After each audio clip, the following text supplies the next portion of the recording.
My name is Raheel Kapadia, and I'm here to talk to you about mobile device security. Mobile devices are everywhere. People are always using smartphones and tablets on top of other devices. Mobile devices have evolved so far that they are now considered miniature computers because they have network capabilities and computer components embedded in them. Smartphones are used for personal use, but also they're used for business. You can go on social media, you could do your banking, you could do your shopping through mobile devices. There are a lot of threats now for smartphones and mobile devices, which are the same threats that you would find for computers.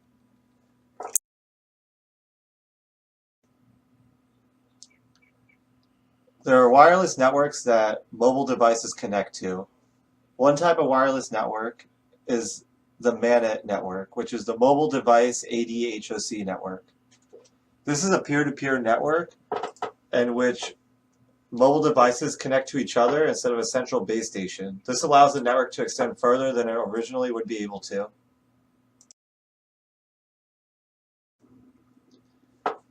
With the increasing number of attacks on mobile devices, there are a lot of defense mechanisms that we can put in use.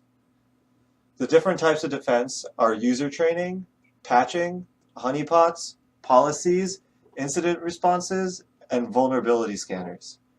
User training is training the users of the network to be able to defend against network security breaches.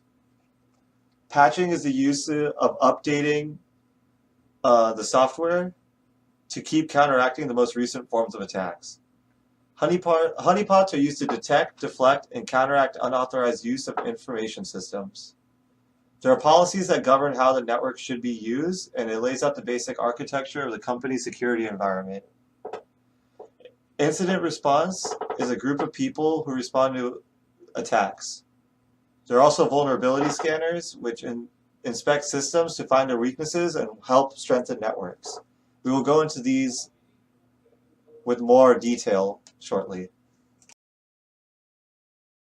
Okay, we will be talking about securing mobile devices in modern times, basically.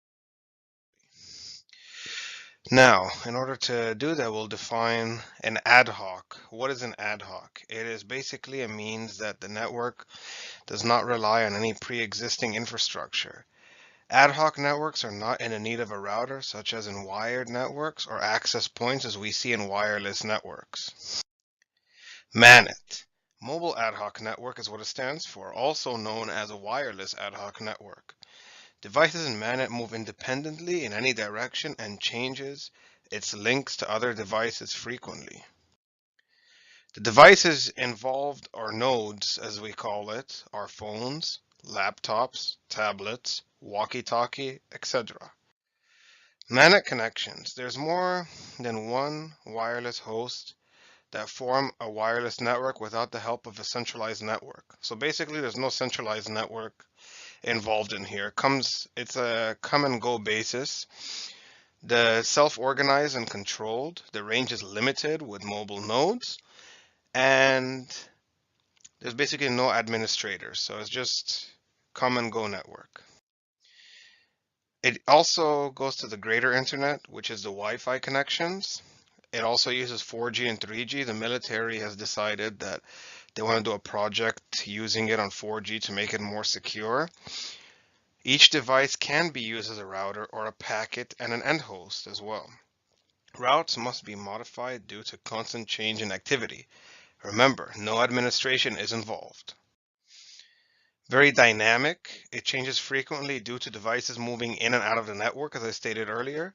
Each node gets assistance from other nodes in transferring packets of data. The nodes involved act as both routers and hosts. We'll be talking about defense now.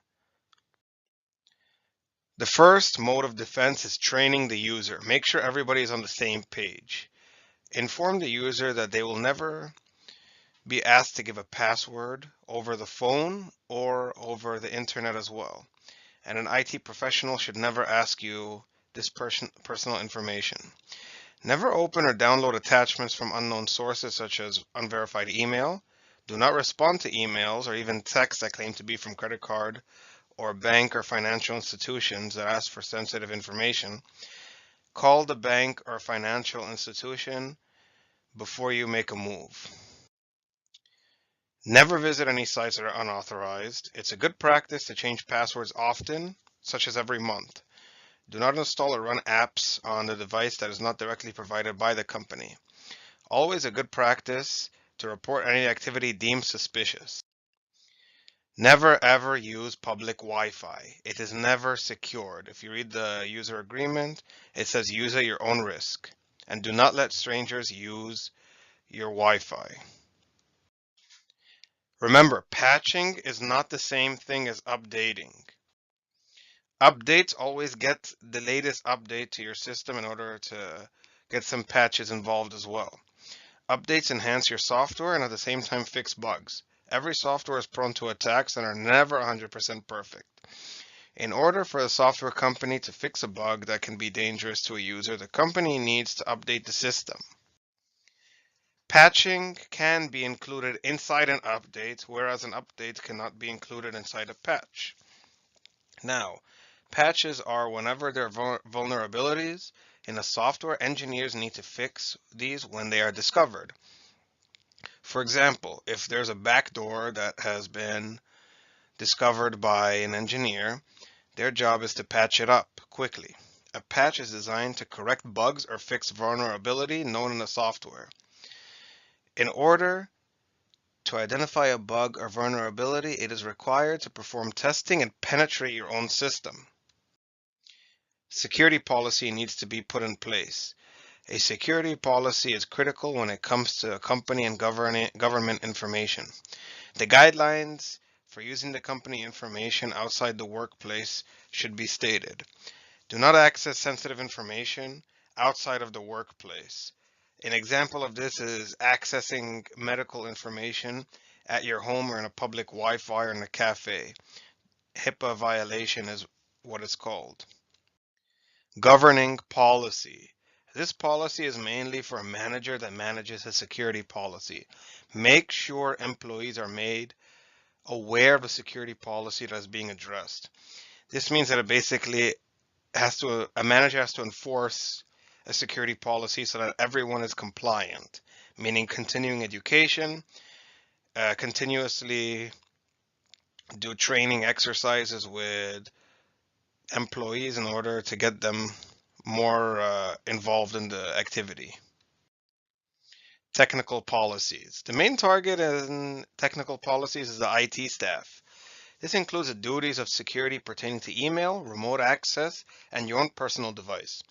Your own device creates a great vulnerability issue. If you bring your own device to the workplace and someone hacks it via Bluetooth, this compromises the whole system. End user policy. This is for the user and what states what the end user should and should not do in order to have a good system. These are basically a set of guidelines and procedures that need to be followed by the end user and can be enforced by a company to an employee, such as stating not to access work material outside the workplace, as we stated before. Incident response. The response is basically how to analyze and fix the issue now, once you've identified it. The detective skills are necessary in responding to the incident. The first step is to find the assailant and determine why and what was the reason in doing so. Now check to see if the accused was really able to cause the damage involved and what was the motive. Vulnerability scanners can be used to find unnecessary services running on your device. Basically, it is used in identifying open ports and unpatched systems for vulnerabilities. These two applications are used called Nessus and Nmap. Nessus is available to download at www.tenable.com as shown in here. Nmap, which is another public available download at nmap.org. They're both great vulnerability scanners that allow you to identify possible backdoors on your device. Honeypots and honey-nets.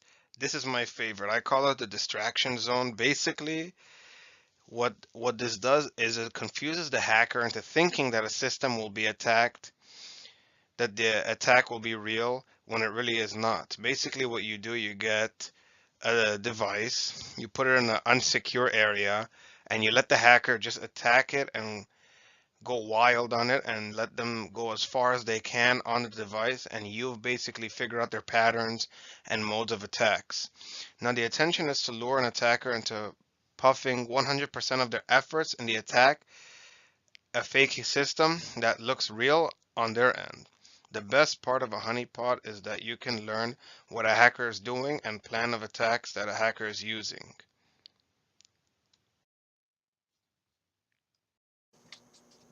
Okay, my name is David Gill. I'm going to be talking about securing mobile devices. So how do we secure mobile devices? Some configurations should be considered when initially setting up a mobile device. A few of these include disabling unused features like location when it's not used, Bluetooth, since it can be used as a vector for attacks like bluejacking and bluesnarfing, and near-field communication. Also, enabling a lock screen which prevents the device to be used until the user enters the correct passcode. It can also be configured to extend the lockout period or even to reset to factory settings if too many incorrect passwords are entered. Encryption is also very important.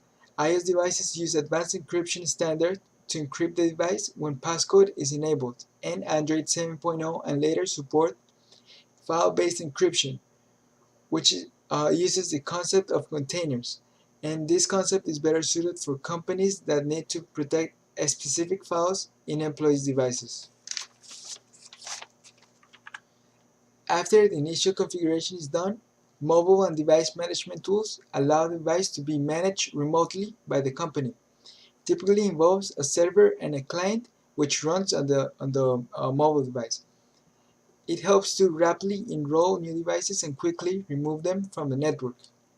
Enforce encryption, updates and patch management, distribute and manage public corporate apps, securely share and update documents and corporate policies, detect and restrict jailbroken and rooted devices, and selectively erase corporate data while leaving personal data intact.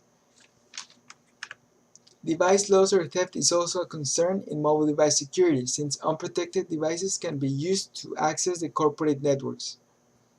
Some security features can be used to locate the device or to limit damage. For example, an alarm could be set off if the device is stolen in a closed location. Also, it is possible to access the last known location of the device or the actual location of the device using the GPS system. In iOS, there is an application called Find My Phone that provides this feature.